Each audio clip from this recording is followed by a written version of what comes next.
ആധാരക്കുട്ടോ.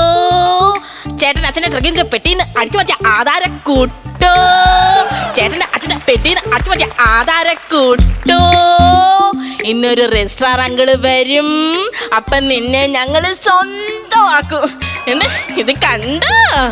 ഇഞ്ചി, അച്ചാറ്, സാമ്പാറ്, നാരങ്ങ, ഇതൊക്കെ ആർക്ക് വേണ്ടിയാ? നിനക്ക് വേണ്ടിയാ. എന്നിട്ട് നിന്നിലുള്ളത് ഞങ്ങൾക്ക് വേണ്ടിയാ. അച്ഛനെ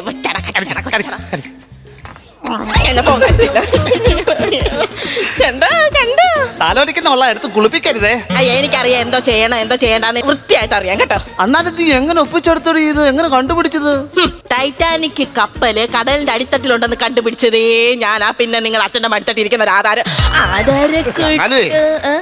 വേണ്ടായിരുന്നത്. എന്തുവാ? അങ്ങനെ അടിച്ചു മാറ്റണ്ടായിരുന്നു. പിന്നെ അടിച്ചു മാറ്റാതെ? അല്ല, അച്ഛന്റെ കാലശേഷമേ നമുക്ക് കിട്ടിയതായിരുന്നല്ലോ. അച്ഛന്റെ കാലശേഷം കഴിഞ്ഞിടയ്ക്ക് അച്ഛൻ എന്തോ പറഞ്ഞെന്നറിയാവോ? അടുത്ത ആഴ്ച മുതൽ അച്ഛൻ ജിമ്മിന് പോവാന്ന്. എന്തിന്?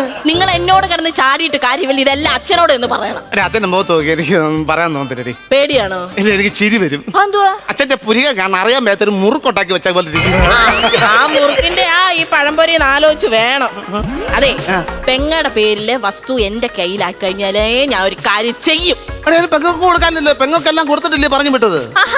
അവരിങ്ങോട്ട് വന്നിട്ട് പറഞ്ഞ എന്തോന്നറിയാം, അവർക്കും കൂടെ വേണമെന്ന്. അവർക്ക് കൊടുക്കേണ്ട കാര്യമൊന്നുമില്ല. പെങ്ങൾക്കെല്ലാം കൊടുത്തിട്ട് അങ്ങോട്ട് വിട്ടത്. അളിയന ഗൾഫിൽ നല്ല പണിയുണ്ട്, 2 പിള്ളേരുണ്ട്, ഭയങ്കര കാശുകാരാ, വണ്ടിയുണ്ട്, വള്ളമുണ്ട്, എല്ലാം ഉണ്ട്. പിന്നെ ഇതിനെ പെങ്ങൾക്ക് കൊടുക്കുന്നത്? ഒറ്റയ്ക്ക് ആരോടാ ഈ ദേഷ്യപ്പെടുന്നത്? എന്നോട് പറയാൻ പറ്റുമോ? നീ എന്നെ അടിച്ചു കൊല്ലത്തില്ലയോ?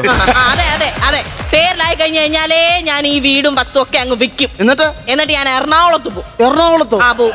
അച്ഛൻ ഇവിടെ നിന്ന് എറണാകുളത്തൊന്നും വരത്തില്ല. എന്റെ പൊന്നു മനുഷ്യ, പിള്ളേർക്ക് നല്ല വിദ്യാഭ്യാസം കൊടുക്കണോ? അങ്ങനാന്നുണ്ടെങ്കിൽ എറണാകുളത്ത് തന്നെ വിട്ടു പഠിക്കണം. നല്ല നഗരമാണ് അത്. നിങ്ങൾ ഒറ്റൊരാൾ പറഞ്ഞത് കൊണ്ടാണ് ഞാൻ ഈ വക സാധനങ്ങളെല്ലാം വെച്ചുണ്ടാക്കിയേക്കുന്നത്. സാറ് വന്നു കഴിഞ്ഞാലേ ഇത് നമ്മുടെ പേരിലാക്കും. പിന്നെ സാറിന്റെ ഒരു പ്രത്യേകത എന്ന് പറഞ്ഞാൽ സാറിന് ആഹാരത്തിനോട് ഭയങ്കര ഭ്രമമാണ്. അതുകൊണ്ട് ഈ ആഹാരം കാണിച്ചു കഴിഞ്ഞാൽ നമുക്ക് ഈ പെങ്ങളുടെ പേര് വെട്ടിയങ്ങ് കളയാൻ സാറ് വന്നു കഴിഞ്ഞാൽ കാര്യസാധനത്തിന് വേണ്ടിയിട്ടാ ഈ സദ്യ കൊടുക്കുന്നതെന്ന് പറഞ്ഞാൽ അയാൾ ചെയ്യുമോ അത്? എടി, ഞാൻ സാറിനോട് പറഞ്ഞത് എന്റെ ഭാര്യയുടെ ബർത്ത്ഡേ ആണ്, സാർ ഇവിടെ വരെ വരണം, എന്നിട്ട് ആഹാരം കഴിച്ചിട്ടൊക്കെ സന്തോഷമായിട്ട് പോകാന്ന് പറഞ്ഞു. അങ്ങനെ സാർ ഇവിടെ വന്ന് വരുമ്പോൾ നമ്മൾ ഈ ആധാരം കൊടുക്കും. ഇതിനകത്ത് പെങ്ങളുടെ പേര് വെട്ടി മാറ്റും സാറ്. ഈ പുള്ളിക്കാരന്റെ പ്രത്യേകത എന്ന് പറഞ്ഞു കഴിഞ്ഞാൽ കൈക്കൂലി വാങ്ങിക്കത്തില്ല. അവിടെ ഇവിടെ ചെന്ന് കഴിഞ്ഞാൽ എന്തോ ലുക്ക് കരസ്ഥമാക്കി കൈക്കത്തങ്ങ് ആക്കും. അങ്ങനെ സമ്പാദിച്ചു വെച്ചാൽ അങ്ങനെ പേരെന്താ അറിയാമോ? പീതാംബരൻ. ആ ജോണേ, നമുക്കേ സംഭവം നമ്മുടെ ഒരു വാഴക്കപ്പത്തിന് വേണ്ടി ജോലി രാജിവെക്കാന്ന് പറഞ്ഞു കഴിഞ്ഞാല് ഞാൻ എങ്ങനെ ഇത് ലെറ്ററിൽ എഴുതും? റിസൈൻ ലെറ്ററിൽ എഴുതും? ഞാന് ഒന്നാമത്തെ കാര്യം, റവന്യൂ മന്ത്രി ഈ ടൗൺ ഹാളിൽ വന്നിരുന്നു. അപ്പോൾ ഓഫീസിൽ നിന്ന് ഒരാൾ വേണ്ടേ ഓഫീസിൽ നിന്ന്? അത് ആദ്യം മനസ്സിലാക്കാത്തത്. എല്ലാരും അവരുടേതായ കാര്യം നോക്കിക്കഴിഞ്ഞാല് വയ്യ സ്വിച്ച് ഓഫ് ആയിരുന്നോ? സംസാരിച്ച് താമസിച്ചായിരുന്നു. എന്തോ താമസിച്ചു? ഈ ടൗൺ ഹാളിൽ റവന്യൂ മന്ത്രി വന്നായിരുന്നേ. എന്തിനായിരുന്നു? പുള്ളിയുടെ മിമിക്രി ഉണ്ടായിരുന്നു. ഞാൻ അതിന്റെ ആളാ ഞാൻ. എങ്ങനെ കത്തി കയറിയ പരിപാടി? എന്താ പരിപാടി? കത്തി കയറിയോ? ഗോപി, നീ വണ്ടി ഓട്ടിക്കുമ്പോ ഞാൻ സൈഡിൽ ഇരുന്ന് നിന്റെ കാലി ചവിട്ടുന്ന ബ്രേക്ക് തന്നെ നോക്കിക്കൊണ്ടിരിക്കുന്ന എന്തിനാണെന്നറിയോ? എന്തിനായിരുന്നു? ഇതുപോലുള്ള കത്തിക്കയറുന്ന ചോദ്യം ചോദിച്ചു നീ തെറ്റിക്കുന്നു. എവിടെയെങ്കിലും കൊണ്ട് എന്റെ വണ്ടി ഇടിച്ച് കയറ്റും. അത് ഒഴിവാക്കാൻ വേണ്ടിട്ടാണ് കേട്ടോ. സാറിന്റെ വീട്ടല്ല, ഞങ്ങളുടെ ചെറിയ വീടാണെന്ന് വിചാരിക്കരുത്. വിചാരിക്കാൻ എന്തോന്ന്? ഒരു കാര്യം ചെയ്യ്, രണ്ടുപേരും കൂടെ ലെൻസ് ഉണ്ടെങ്കിൽ ഇതുകൊണ്ട് അങ്ങ് താഴെ പോയി ഇങ്ങോട്ട് നോക്കാം. അപ്പൊ വീട് വലുതായി കാണാൻ പറ്റും. എല്ലാ വീട്ടിൽ ചെല്ലുമ്പോഴും ഇതാണ് ചെറിയ വീടാണെന്ന് പറയാം. അത് പോട്ടെ സാറേ, ഇതൊക്കെ കേട്ടോ സാറിന് വേണ്ടി എന്തൊക്കെ ആണല്ലേ? കാളൻ, മുകുളൻ, തോരൻ, പച്ചടി, കിച്ചടി, അച്ചടി, ഇതെല്ലാ സാധനവും സാറിന് വേണ്ടി ഉണ്ടാക്കി വെച്ചു. അതൊക്കെ അവിടെ ഇരിക്കട്ടെ. സാറേ, ഇതാ സുമ. ടാറ്റാ സുമ? അല്ല, ഇതാ സുമ, എന്റെ ഭാര്യ Suma. Happy birthday to you. Thank you. ഇതൊക്കെ സാറിന് വേണ്ടി ഉണ്ടാക്കി വെച്ചിരുന്നു. അവിയലിഞ്ഞട്ടെ? അവിയൽ കൊടുക്കണേ. ജൈവവളത്തിലുണ്ടാക്കിയ സംഭവം ആണല്ലേ?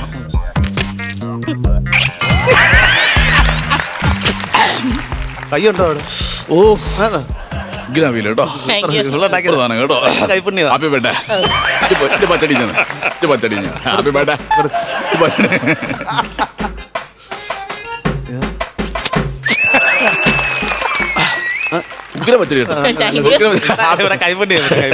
Happy birthday.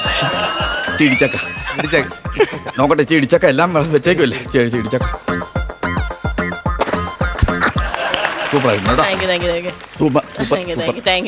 അപ്പൊ ഇനിയിപ്പോ നമുക്ക് എങ്ങനെ ഒന്ന് കഴിക്കാനായിട്ട് ഇരിക്കാം? അല്ല അല്ല ഗോപി, കഴിക്കാനിരിക്കാം. കഴിക്കാനല്ലേ സാറേ? ഇത് ഞങ്ങളുടെ അച്ഛന്റെ പ്രമാണമാണ്. ഇതിനകത്ത് ചേട്ടന്റെ പെങ്ങടെ പേരുണ്ട്, അതൊന്ന് മാറ്റിയിട്ട് ഞങ്ങളുടെ പേര് മാത്രം ഒരു ഇതാക്കി തരണം. അത് അപ്പൊ ബർത്ത്ഡേ എന്ന് പറഞ്ഞ് ഗോപി വിളിച്ചോ ഇതിനൊക്കെയാ? സാറ് ഇത് വന്നിട്ട് ആ അപ്പൊ ഓക്കെ. അപ്പൊ അച്ഛന്റെ പേരെന്തോ പറഞ്ഞേ? കൊച്ചുകുട്ടി ചാത്തൂട്ടി. അതിനാ കൊച്ചു വീട്ടിലിട്ട് ചാന്ത് കൂട്ടണത്? ഈ ചാണകമായി പൊത്തിക്കൂടെ കൊച്ചു വീടൊക്കെ ആണെങ്കിൽ പേരേതാണോ? ചാത്തൂട്ടി അല്ലേ? ചാത്തൂട്ടി. ഓ കൊച്ചുകുട്ടി ചാത്തൂട്ടി. ഓക്കെ. മകന്റെ പേര് മകന്റെ ഗോപി അല്ലേ? ഗോപി. ഗോപി. ഗോപി. മൊത്തം 21 സെന്റ് അല്ലേ? 21 സെന്റ്. ഓക്കെ. പിന്നെ ഒരു പെങ്ങളുണ്ടല്ലേ? പെങ്ങളെ പേരെന്താ? ഗോപിക. ഗോപിക. ഗോപിക.